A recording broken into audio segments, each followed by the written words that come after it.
అక్షరాంధ్ర అన్న కార్యక్రమాన్ని మనం అమలు చేస్తూ ఉన్నాము. ఈ సంవత్సరం మనం 1,686 మందిని మనం అక్షరాస్యులుగా తయారు చేయాలి.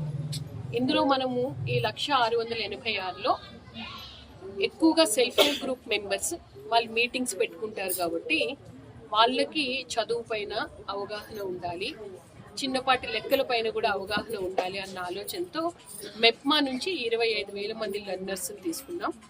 అలాగే మనము డిఆర్డిఏ నుంచి 50,000 మంది లెర్నర్స్ తీసుకున్నాం.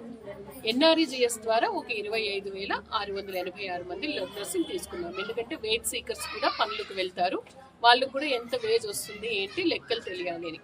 వీళ్ళందరికీ కూడా ఫిబ్రవరి ఆఖరి వారంలో ప్రీ ఫైనల్ ఎగ్జామ్ ఉంటుంది. మార్చి 29th final exam NIOS exam రాయాల్సి ఉంటుంది. దీనికి సంబంధించి మన గవర్నమెంట్ నుంచి మనకు 2 బుక్స్ వచ్చినాయి. వీళ్ళకి వాలంటీరు చదువు నేర్పించే వాలంటీర్కి టెక్స్ట్ బుక్, చదువు ఎవరు నేర్చుకుంటున్నారో వాళ్ళందరికీ వర్క్ షీట్స్ ఇవ్వడం జరిగింది.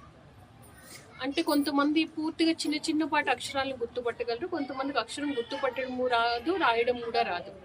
వీళ్ళందరికీ కూడా మోటివేట్ చేసి మనం వీళ్ళకి అక్షరాలు గుర్తుపట్టి అక్షరాలు రాసి చిన్న కూడికలు తీసివేతలు తెచ్చే స్థాయికి తీసుకువెళ్ళడానికి 100 గంటలు వీళ్ళకి చదువు నేర్పించి వర్క్ షీట్స్ కూడా నేర్పించాలి.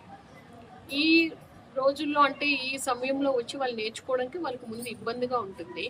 బయటకు వచ్చి ఇలా గ్రూప్లో కూర్చోవడానికి కూడా కుటుంబ సభ్యులు కూడా సహకరించారు.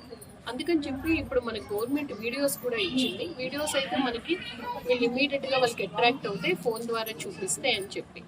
దీన్ని మనం ఇక్కడ నుంచి కంటిన్యూస్గా మానిటర్ చేయడం జరుగుతుంది. ఈ రోజు మనకి డైలీ అటెండెన్స్ వీళ్ళు వస్తున్నారా నేర్చుకుంటున్నారా అందరికి కూడా ఒక అప్లికేషన్ ఇచ్చారు.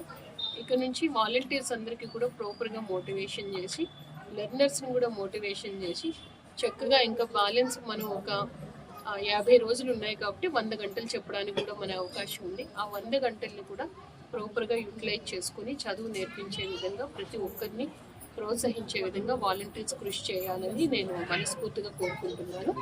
లెర్నర్స్ ఎవరు కూడా ఈ ఏజ్లో చదువు నేర్చుకోవాలా, రావాలా, 1 గంట 2 గంటలు అన్నట్టు భవిష్యత్తులో మీకు తెలుస్తుంది దీనివల్ల ఎంత ఉపయోగం ఉంది ఏంటని. సో అక్షరాస్యతలో మన జిల్లా స్థానం మెరుగుపడాలి అంటే ఖచ్చితంగా అక్షరాంధ్ర కార్యక్రమాన్ని మనం విజయవంతం చేయాల్సిన బాధ్యత మనందరిపైన ఉంది. Thank you madam.